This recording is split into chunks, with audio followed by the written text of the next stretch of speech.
I can't overemphasize how important story is in the process here.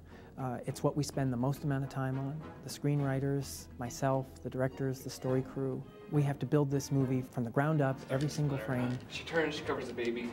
On the wood is Sabor starts punching his way through the wood. Storyboards basically just start with the idea in your imagination. And you go from there. You start drawing, you start doing some quick sketches just to get you started. And little by little, you expand that into a comic book sort of style. So you can, shot by shot, plan out the sequence. Once we get the sequence drawn out, we basically have to pitch it to the directors.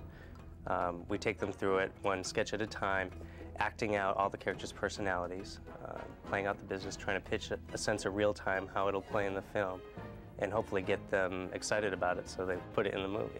Then it'll move forward, go down to editorial, where they'll start pulling it together on film, adding music, soundtrack, dialogues. I'm Jane. No. I'm Jane. When it finally gets bought off, then it'll move forward into animation. Jane. Tarzán. Jane.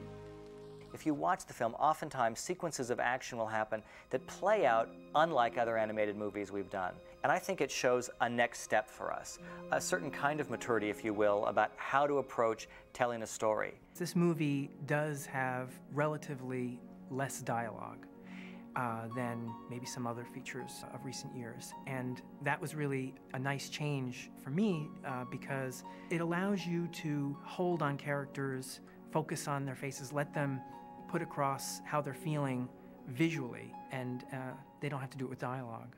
When you watch the way the film cuts, its rhythm, it's got a beautiful rhythm inside the film, its internal rhythm within sequences.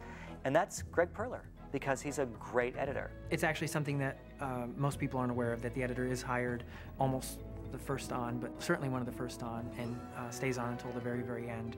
And the reason why I have so much work at the beginning is because the directors and the writers and the story artists are literally trying to hammer out the story, figure out the structure for the film. And it's much easier for us to do that, to experiment before animation begins. I think it gives it a chance to really get the story solid. I mean, we're not going to spend 3 years on a movie that the story doesn't work. You know, we're gonna hammer it out until we run out of time. It's a process that doesn't really end all at once. It's constantly overlapping, and you're molding it until it's finished. Shoo-ba-doo, da-ba-da, doo-ba-doo, da-ba-da-da-doo-da.